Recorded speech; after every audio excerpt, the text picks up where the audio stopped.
Assalamualaikum warahmatullahi wabarakatuh.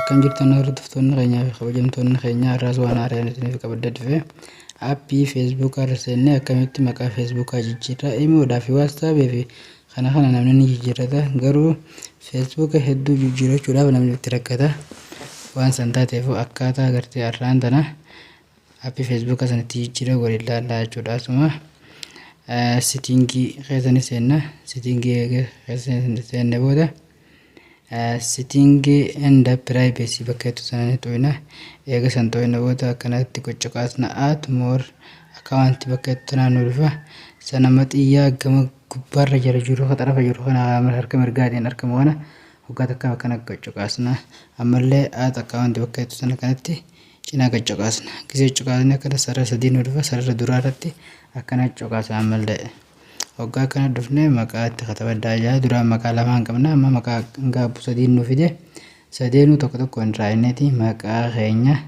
maqaa beefeenu ittiin katabannaa ittiin barreeffannaa jechuudha. Hoggaa yoo kun isin hin ta'innis bultii torba booda dhuftaniiti guyyaa torba gisee geessan booda maqaa haarii asuma seentanii bakkuma nama isin garsiisa kana seentanii maqaa haarii jijjiirrachuu dandeessanii jechuudha. Ammaan Oromoo godhe waan feetan katabdan jechuudha. Waan feetan katabdaniiti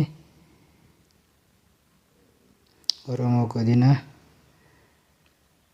jeetti barreesse Oromoo godina bahaa fakkeenyumaaf jechuudha. Fakkeenyumaaf eega fixxan booda gara gajjallaa kanarratti waan isin dhufisan cuqaastanii jechuudha. Amma bakka adda addaatti waan maqaa sadii nuuf Oromiyaa godina bahaatii fi Oromiyaa baha godina Oromiyaa waan jiru kana nu fide bisa kanuma jalqabaa sanarra deebineeti setting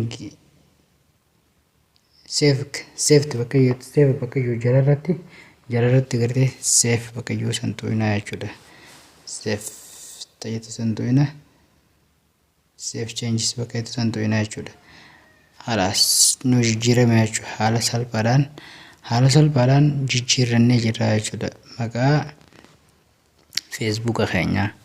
Amma yoo keessaa baanee aappii feesbuukaa keessaa baanee gara kaaniin ilaalle maqaan nuti duraan beeknu san jijjiirame jechuudha. Afacha amma deddeebina save changes hayyoo kana seenna jijjiirame jechuudha. Amma akkuma agartanitti jijjiiramee jira kunuudhaan gubbarrattu ni agarmee mul'ata jechuudha. Karaa kaaniin aappii feesbuukaa irra seennee ilaalle kunuudhaan Oromiyaa godina bahaa waan jiru jijjiirranne haala salphaadhaan jijjiirranne jechuudha. Haala kanan salphumatti akkana jijjiirranna saniifuu qalbifadhaadha.